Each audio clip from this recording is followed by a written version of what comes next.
Welcome, Maryland Republicans. I'm Corinne Frank, the Executive Director for the Maryland Republican Party. I wanted to welcome you to our annual convention. We have 2 a year, and this one we are having an amazing reception with Governor Bob Ehrlich. Our reception this year is only $85, and it includes drinks, appetizers, and desserts. It's a Crazy Eddie blowout blitz! Crazy Eddie's not playing with a full deck. It is an amazing deal, and we are hoping that we see you there this year. Okay, welcome everyone. This is Montgomery County Republican Club's direct line. Unfortunately, or I guess fortunately, people were so excited to see Governor Bob Ehrlich this Friday that the event sold out. So for all of you that bought tickets, we'll see over 100 of our closest friends there to talk about Governor Ehrlich's new book, which I'm sure will give him an opportunity to talk about later. But nonetheless, this is Montgomery County Republican Club's direct line. I'm Ryan Nidek, here with co-host Mark Unkefer, and then Governor George Allen of Virginia and Governor Bob Ehrlich of Maryland. Welcome. Well, you're breaking through with popular culture, Governor Ehrlich. I gather we're talking the lead up of that. You were the answer for the double jeopardy tonight. What's that all about? It's good to know I finally have something on Governor Allen, because he likes to big time with the Senate thing and pretending that I was just a House member and the junior chamber and all that. But now, Gov, I have been the double jeopardy answer. How about that? I was just informed by about 14 texts from around the country. Well, that shows you've made the Hall of Fame. It's been my secret goal all along. Now you should probably explain for our audience what was the lead up? What was the question that you were, or what was the answer that you were the question for? Let's get the Jeopardy format right. It had my name, and Governor Robert Ehrlich did a cameo appearance from on the Wire, a very popular show, from what state, and obviously the person got it right in Maryland. So in any event, it was a lot of fun and unbeknownst to me, so surprise. So you were, just for those who remember that, and it was a great show. It was a great show about Baltimore and Maryland, but particularly Baltimore. You were the state trooper that was outside the governor's office. They didn't show the governor, who the character who was playing the mayor of Baltimore was trying to see the governor, and you stopped the mayor from being able to go in. So yeah, very interesting storylines. The writer of that show, Bill Zorzi, former beat writer for The Sun, terrific reporter, used real life storylines, and he often used real people. And so sometimes people played themselves. I never had a character. They always referred to the Republican governor. So this was a pretty fun, but it was a great series. It gave a lot of young actors an opportunity. The problem with that series was that it was so good, it was also so real. And the police, Gov Allen, no surprise to you, the police told me it was the most realistic crime drama they'd ever seen, because it accurately portrayed the drug trafficking in Baltimore and the results of that drug trafficking, which you can see next time you take an Amtrak train out of Baltimore. You can see the results. By the way, I guess they couldn't get Bruce Willis to play you in the movie, but they wanted someone more manly, I think. So. Clint Eastwood. Yeah, John Wayne wasn't available, so yeah. John Wayne, no, but it was. By the way, I don't want to get into business stuff, but I'm going to be in Baltimore. I'm on the Armada Hoffler Board of Directors, and we're doing our annual shareholders meeting in Baltimore, that Inner Harbor Point, Fells Point, or Wheels Wharf area. Armada Hoffler's building the Ernst Young is going in there, Hero Price's headquarters, which it's really great revitalization for that area in Baltimore. Yeah, that is a revitalized area. There are islands of revitalization, and this is probably a future show that I think Gov Allen and I should do, But Baltimore is pretty example one of a lot of our problems around our country today, specifically urban problems, Yeah. and policing and open air drug markets and failing education system and every flight of the middle class and now working class. We've seen it time and time again, but I'm very concerned about this city. I was born in that city. I was raised about a half a mile from the city line. And the neighborhoods are in tough shape for a lot of reasons. So that could be a future show. Yeah. Well, and it's not unique to Baltimore. We see it in Portsmouth and Virginia. You're seeing Chicago's a shooting gallery. Yeah. New York City, everyone knows Portland, but the Portland, Oregon, and boy, the crime rate, murder rates are going up all over the country, and it was all last year. And when all the riots and looting and arson was taking place, the number of thousands of businesses destroyed, and literally hundreds of thousands of people's lives ruined, livelihoods as well as their places of work ruined, wrecked.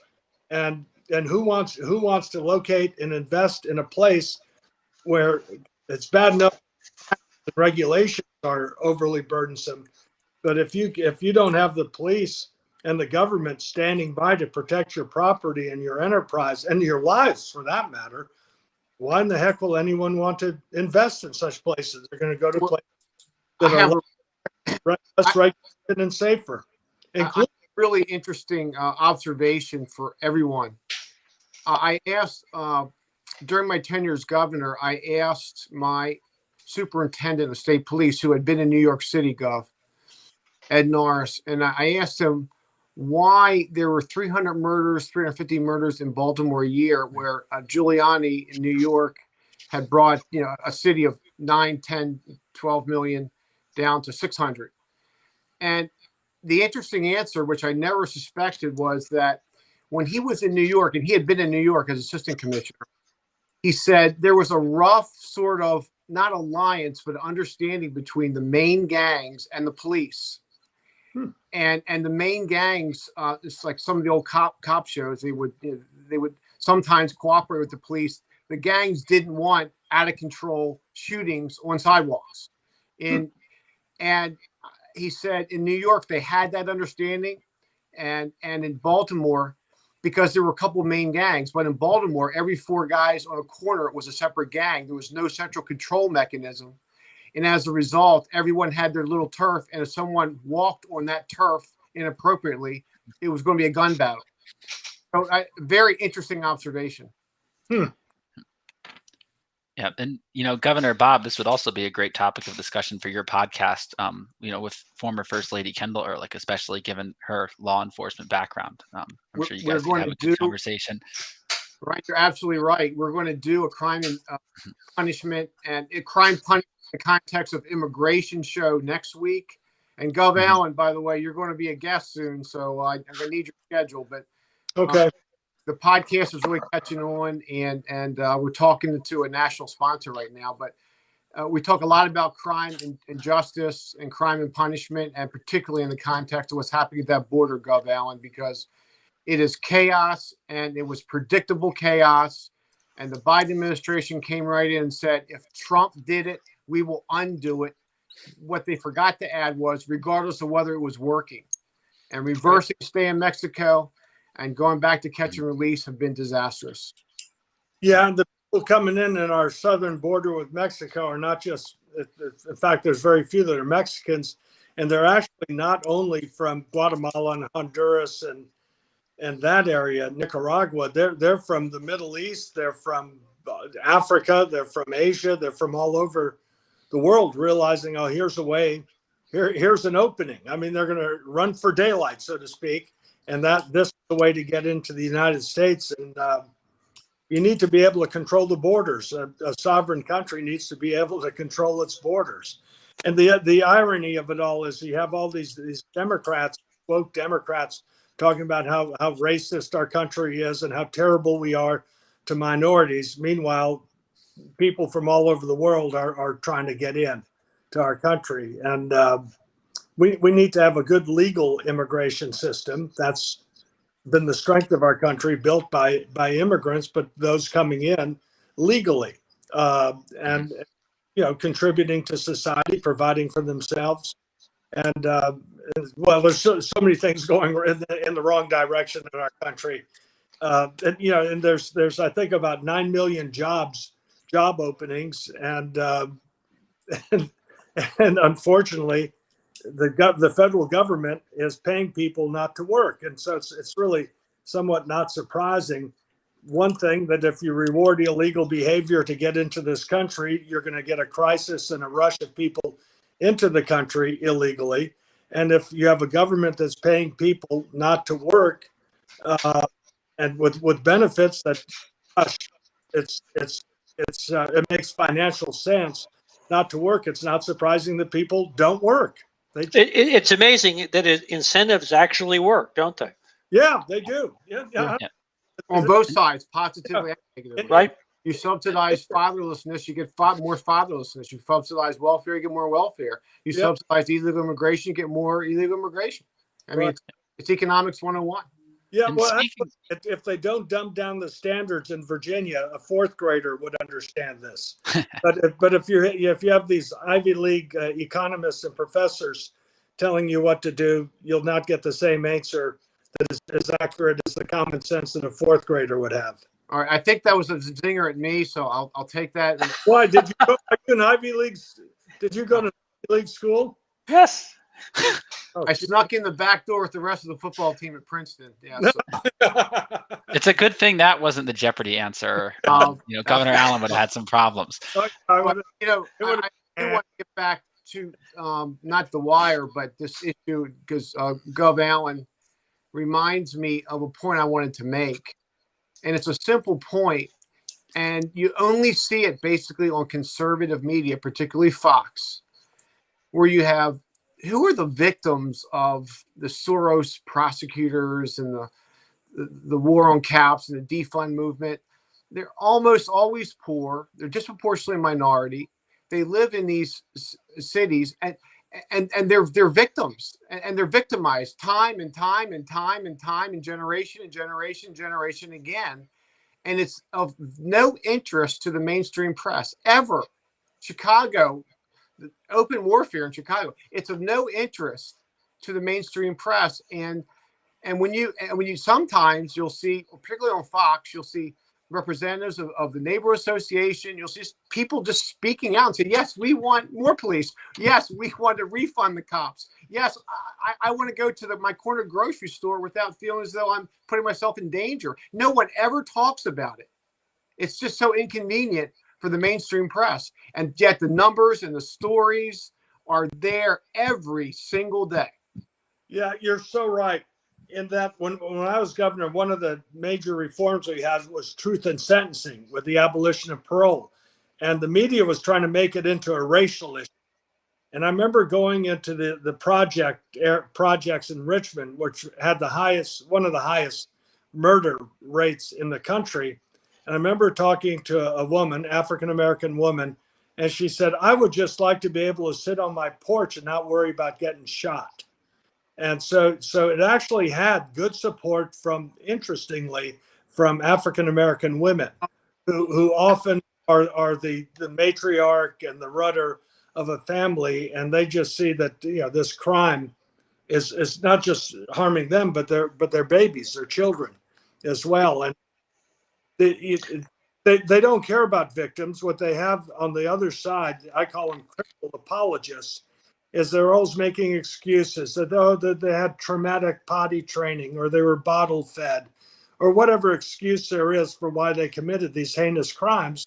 But the point is that they need to be held accountable. And what we did in Virginia was very beneficial, in that the violent crime rates in Virginia with truth in sentencing are the third or fourth lowest in the country. Only Vermont, Maine, and New Hampshire are less.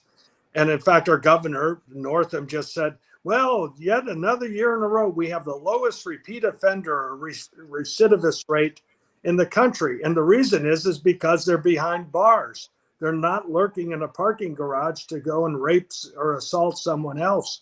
Again, when 3 out of every 4 violent crimes are committed by repeat offenders, the best thing you can do is, if you catch them, convict them and incarcerate them for the time that the judge or jury sentenced them to, rather than releasing them after serving a fifth or a quarter of their sentence. And this issue is going to be a big issue, by the way, in the Virginia governor's race coming up.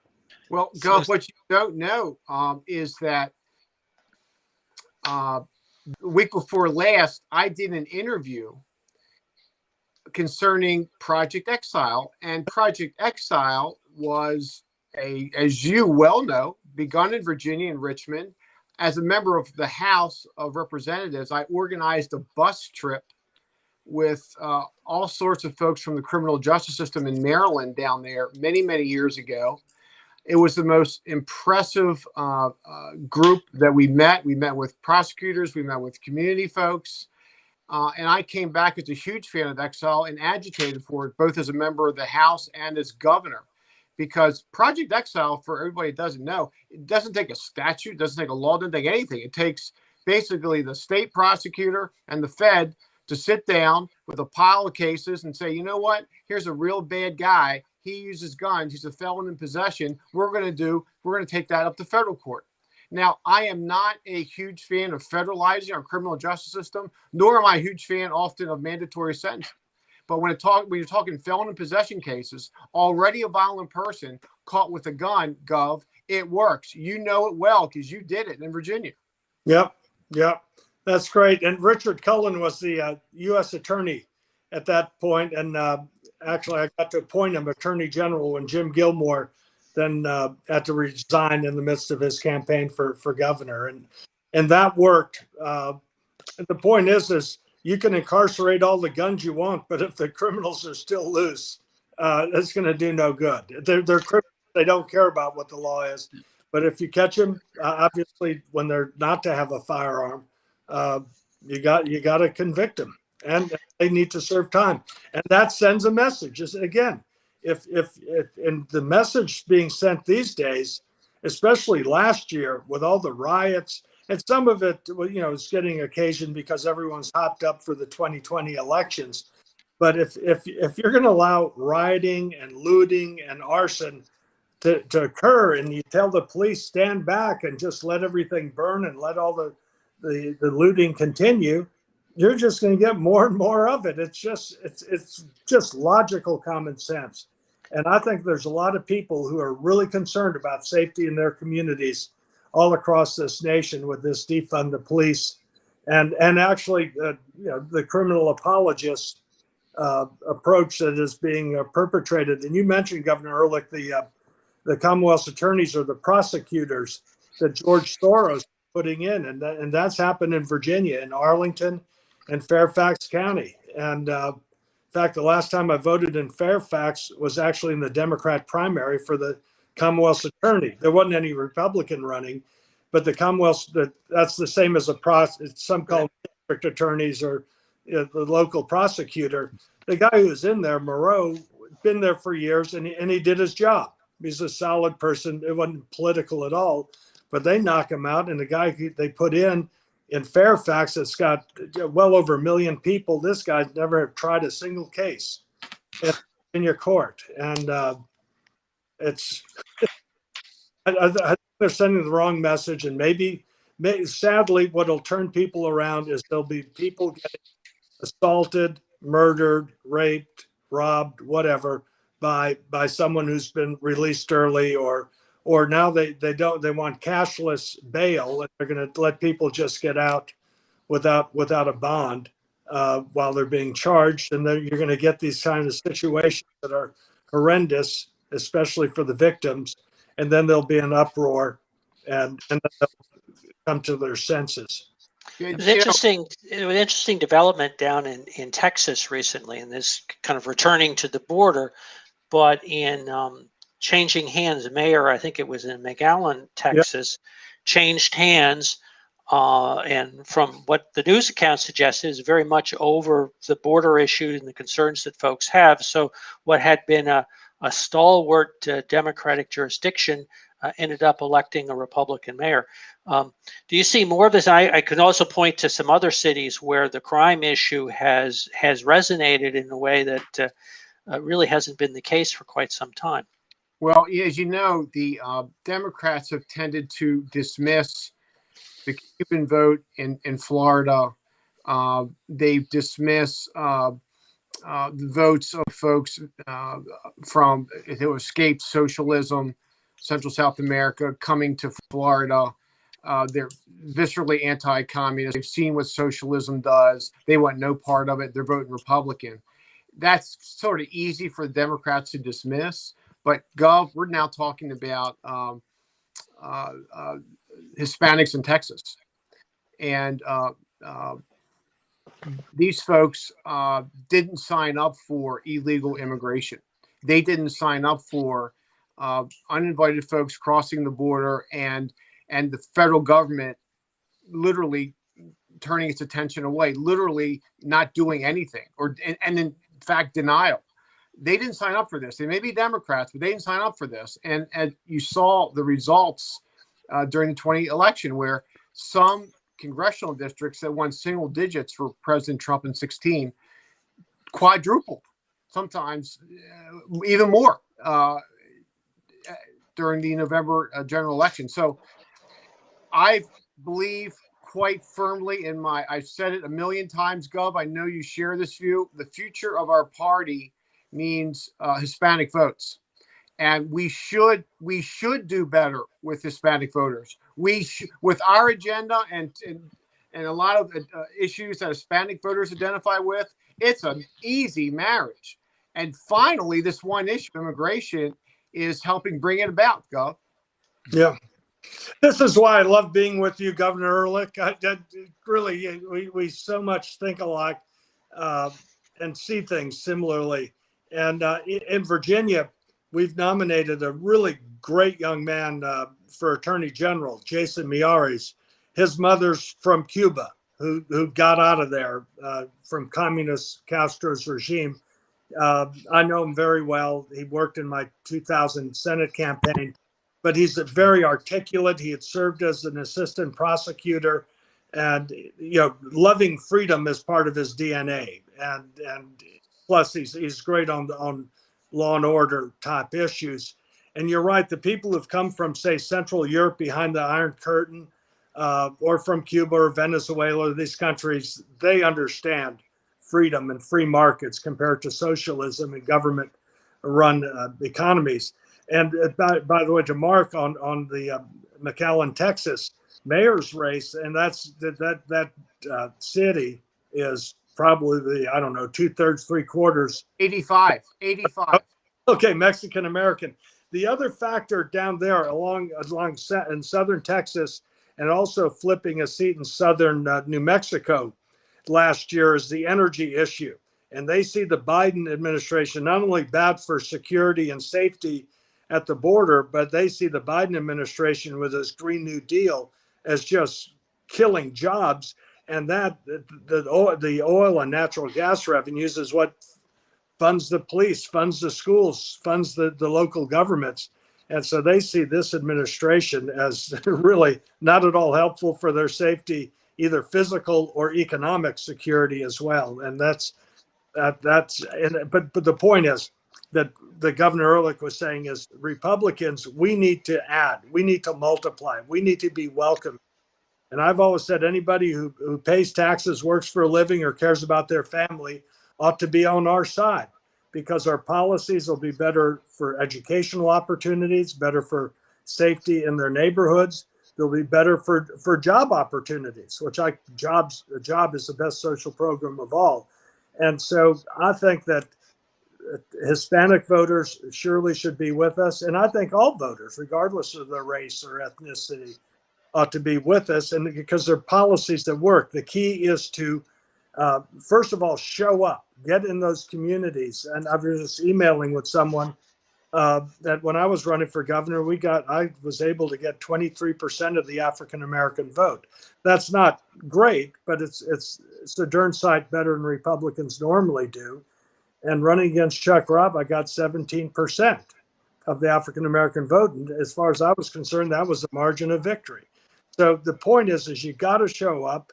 Don't change your message. Don't take a different policy. Say what you aim to do, if given the honor and responsibility of serving. And also, don't just show up the weekend before an election and expect people for you. It needs to be continual, year round, year after year after year. And there's all sorts of community events and educational events. Be involved in it. Listen, learn, and be there so that when you're asking for someone's votes, they'll know that you don't just show up when you want to vote. Yeah. So, Governor Allen, you made a bunch of great points, and I want to shift back, to talk more about the election coming up in Virginia this year. Everyone that's watching this program probably knows that Virginia is electing its governor and lieutenant governor and attorney general this year, and the Republicans have had their ticket for a few weeks now. And we have a great ticket, but the Democrats just elected their ticket. So maybe if you could give us a little bit of an overview of that race. Yeah, our Republican ticket's a darn good ticket. We did ranked choice voting. Glenn Youngkin ended up being our nominee, and I think he's an outstanding nominee. He's a very likable person. I've met with him several times, even before he was running. I told him, I said, he hadn't been involved in politics, and I said, it's like the Smokey and the Bandit song. You got a long way to go and a short time to get there. And he's done it, and he's done a great job. And he's obviously, you don't know this, but he was CEO of the Carlyle Group. So he's very successful in business and just has the right ideas. And we have Winsome Sears as lieutenant governor nominee, her family, and she's originally from Jamaica, African-American. She was a delegate in the House of Delegates for one term. She's a small business owner in Winchester. And then Jason Miyares as our attorney general nominee, who served in the House of Delegates for 8 years and has been just an outstanding, articulate, smart leader on criminal justice issues in our schools or on our streets. So it's a really great, diverse, smart, unified ticket. All 100 House of Delegates seats are up this year. Everyone's happy to be with them. It's unified. I see a real enthusiasm. We had a fundraiser kickoff for Jason Miyares here in Virginia Beach, and a business fella, very prominent business fellow who'd been for McAuliffe and who contributed to him and to Northam, spoke, and he says he's going for Youngkin and for our ticket. He's seen what they've been doing with these lockdowns and everything else, and so I see us having a very good shot. The Democrats obviously are nominating Terry McAuliffe again. He's got a lot of contacts. He's a good fundraiser. The other candidate for attorney general is the same one they've had, who beat a young African American delegate whose father's a judge. But and then they nominated someone with 38% of the vote. Halaya, I think is how you pronounce her name. But I think our ticket's a strong ticket, and the key issues in Virginia are some of what Governor Ehrlich and I have just been talking about. In my view, I've always said the top two responsibilities of a state government are education and law enforcement. And the way you pay for it is with a vibrant, strong economy where people are working, businesses are prospering. And these are the issues. I mean, Virginia's had its schools locked down. They're talking about, we'll get in-person learning, teaching next September. And I was thinking, my goodness, in Texas and Tennessee and South Dakota and Florida, they've had in-person teaching since last August. You had the Bristol football team on the Virginia side having to play in Tennessee this spring. We talked about this last time, but and also education choice is something that is an issue. The private schools were teaching in person this year. And so I think education is going to be a key issue with some of the initiatives of the McAuliffe-Northam administration to dumb down our standards. They're attacking the Thomas Jefferson School in a way in that they, instead of merit, they want to have people less than merit getting in. Then the law enforcement issue that we've been talking about is going to be a major issue of what side are you on? Are you on the side of police and safe communities, or are you for early release of criminals? Plus this parole board in Virginia is a major scandal. They're releasing people convicted prior to the abolition of parole still can get parole. So this parole board has released a cop killer who had a life sentence. They released a person who had 57 prior felonies. And within a few weeks, there he is with a gun robbing a convenience store. You know, you hear about second chances. This guy's gotten 57 chances. And so I think this will be an issue. And then on economic competitiveness, Glenn Youngkin gets it. And you have these Democrats in Virginia that are looking to repeal a right to work law. Now, the right to work law is just the best selling. When I was governor, I'd always tell businesses, the first thing, we're the furthest state north on the eastern seaboard with a right to work law. And You often reminded me of that, by the way. I know. If Maryland had a right to work law, Maryland would actually be a very attractive location for business. But even Michigan, with all their unions, they were sick of getting their butt kicked with automobile factories going into Tennessee and Alabama and Mississippi and Georgia. And so they've even passed a right to work law.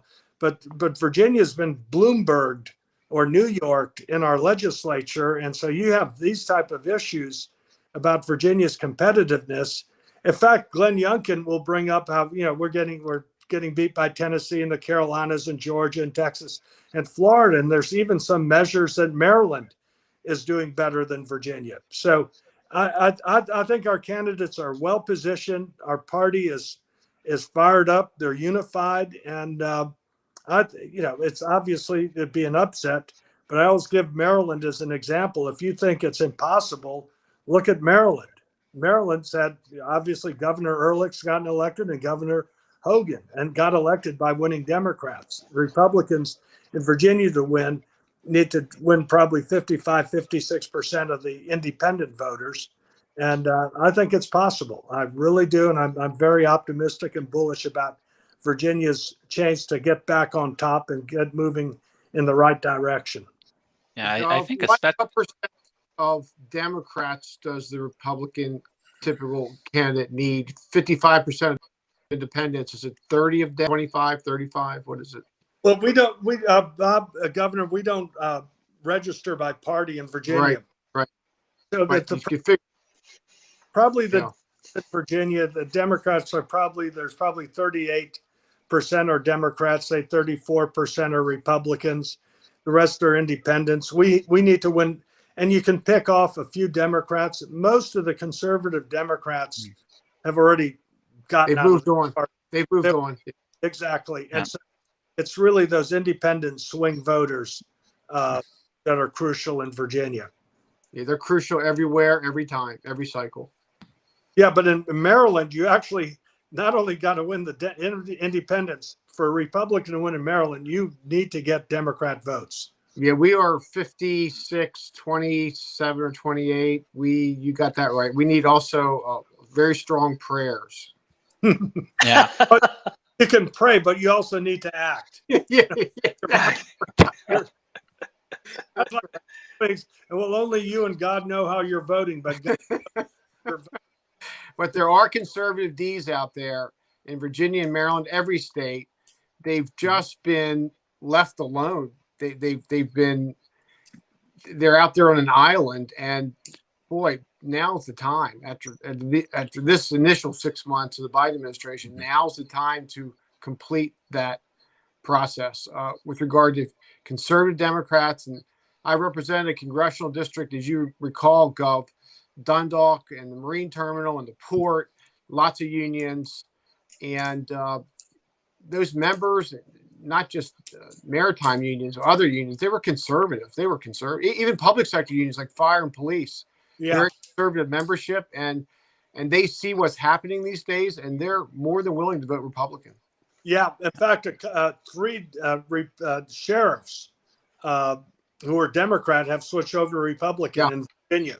I mean, they cannot do their job and somehow abide by these policies that are going to have law enforcement getting sued for doing their job. Speaking of which, though, I wonder how today, particularly this day, how those remaining quote unquote allegedly conservative Democrat union members who were going to work on the Keystone Pipeline, but voted for Joe Biden anyway, how they feel. I wonder. I would think they'd feel betrayed, and not only by Biden, but by their union bosses who acquiesced to this. For example, the pipe fitter union, 11,000 jobs knocked out just like that. And then we see the importance of pipelines with the Colonial Pipeline, and then the hypocrisy, the inconsistency that the Biden administration then goes ahead and gives a green light to the Russians to put in their pipeline into Germany to make Germans customers of Russia. Whereas what we should be doing is saying, look, you need natural gas, we'll export liquefied natural gas to you. Right.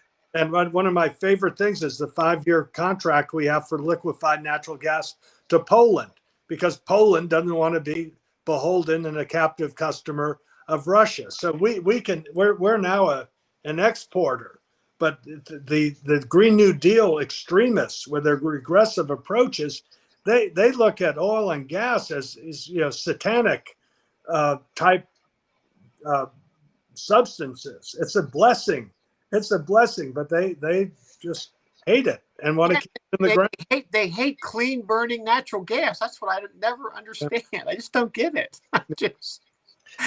Well, they don't like it. They think we're going to run our whole economy on intermittent sources from wind turbines and solar panels, and it's fine. You can solar can be part of the mix, but you're not going to run our whole economy on it.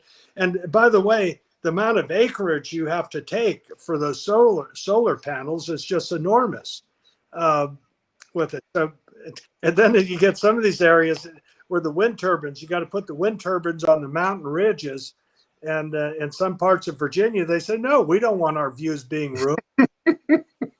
Well, that's actually one of the interesting trends is when the environmentalists get the opportunity to do their renewable, how frequently there is opposition specifically to whatever installation is going on. Yeah, why should people have to have their mountain ridges with these big turbines, and then then the big cost is the transmission. And the transmission lines, and so you're going to have all these wind turbines. You have thousands of acres covered with solar panels. Then you need to have the power lines, and that's just so someone can have a hot cappuccino at a bistro in Arlington. I like your tone there. But you know what? Elections have consequences. Yep. We're living a major consequence with regard to energy and energy dependence. And again, with regard to those union blue-collar workers making really good money, many of whom wanted to cling on to the New Deal, this is what you get. So please, no more in the future. Understand where your economic interests lie, please. It's worth pointing out how much I did a comparison of the energy costs, electric costs of Trump states and Biden states, the ones above a certain level. And the comparison was dramatic. The costs were on average about $1,000 per, when you did the two extremes, $1,000 per household higher in the Biden states. And then when you drill down, a lot of it is the requirements for renewables, which, along with taxes, that things make it that much more expensive. Yeah, and we never, partially our fault, part the fault of the Trump campaign. We never got out there that CO2 emissions were reduced during the Trump right, and that's our fault. I mean, and particularly with younger voters. Yeah, we trust markets, we trust innovation, we trust people who want to make a buck to come up with a new mousetrap. And we did not do a very good job last time of articulating that viewpoint. And as a result, so many young people voting on the basis of the environment only voted for Joe Biden. Right? Yeah, a lot of people were voting against Trump. I'm not sure how many people paid attention to some of these issues and what the new Green Deal meant. You need to put these these issues. And Mark, I'd like, if you could email me your analysis, I'd like to see that. Sure, I'll do that. No, but Gov, your point's well taken with regard to younger voters. But as far as union, blue collar, highly paid, what those folks got to get with it. They got to understand. A lot of them voted for Trump. They like every last one of them should vote for Trump. Yeah, well, or Trump policies. That's the point. It should be Trump policies, and his personality got in the way of some people getting that message. But it's incumbent on all of us, and this is what's great about what Dwight and all of y'all do in Montgomery County, is try to inform people on the issues, and but you got to personalize these things that and that's why I refuse to call them progressives, because what they're proposing is regressive by increasing, for example, gasoline.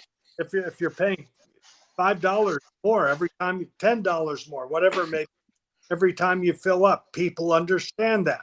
If you're going to pay $50 a month more for your electricity bill, people understand that. And then the same with food. I mean, farmers use a lot of energy, and it's got to get transported.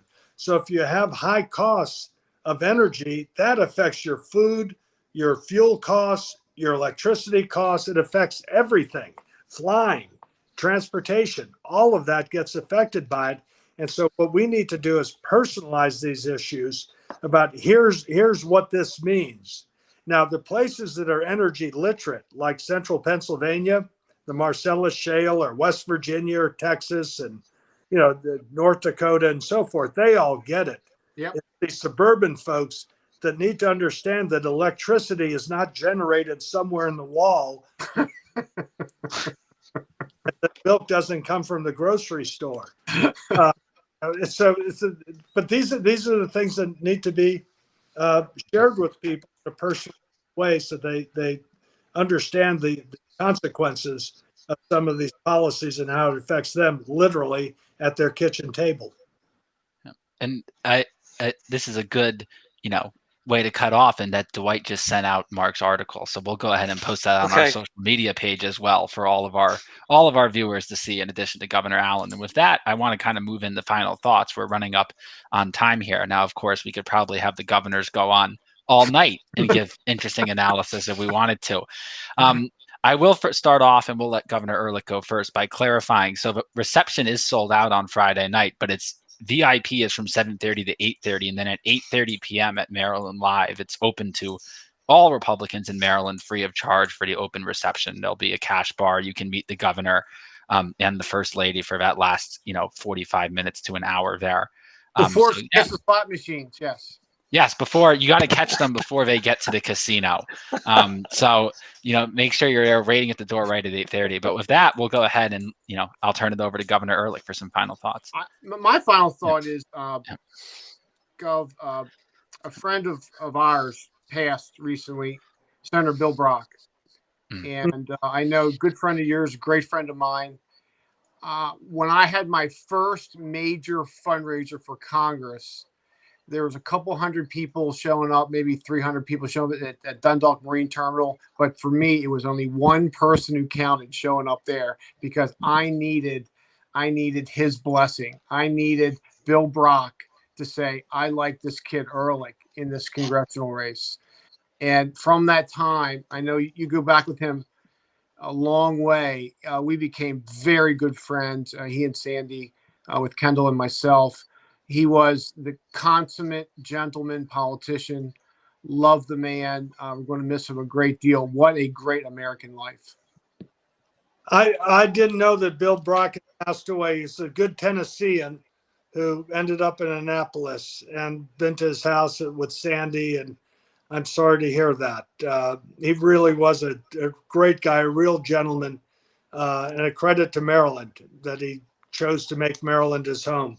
And he was a good guy. We also lost John Warner in Virginia. Yes, who was a colleague with a friend, kind of a member of our family, and another great person who died is Milt Peterson, who's from Virginia, but did, I think, one of the greatest things is that National Harbor development. Boy, you got that right. I turned the first shovel there. And oh, that's great! Every time I see Milt, I said I loved and admired his perseverance with all the regulations. Oh my God! Yeah, you were crucial in getting them to stop it, because there was so many times it looked like that project wasn't going to make it. But we've lost some giants, at Bill Brock and John Warner, as public servants, and one of the best people in the free enterprise system with great vision was Milt Peterson. Absolutely. So we'll probably close in memory and prayers for their family, but it is now us to care. It's our responsibility, and younger folks like Ryan to carry the torch, and the torch of freedom, and making sure that young people know the difference between free markets and socialism and free enterprise, right, and government directed economies. And that what we're for is individual choice, and we're for freedom. A corollary to that is personal responsibility.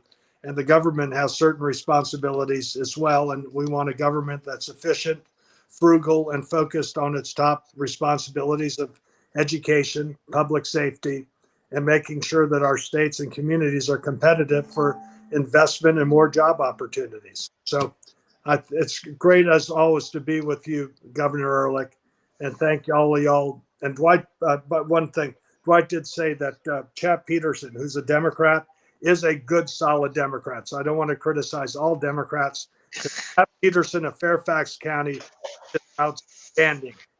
Well, I just want to say, fighting against lockdowns and muzzling of free people. I just want to say, Gov, thanks for letting me know about Milt. Two things I wanted to get done was National Harbor and the ICC, and they both got done, that's for sure. And in addition to the two senators and Milt, so many people have reached out to me and Kendall with regard to my dad passing in March. I just want to thank everybody. We were overwhelmed with the cards, letters, emails, flowers, contributions. Thank you all very much. We felt the love, and we appreciate it very much. Well, your father's blood and spirit lives on in you, Bob. Thank you, Gov. Thank you both for coming on the show tonight. It's been great. Adios. Take care. Godspeed.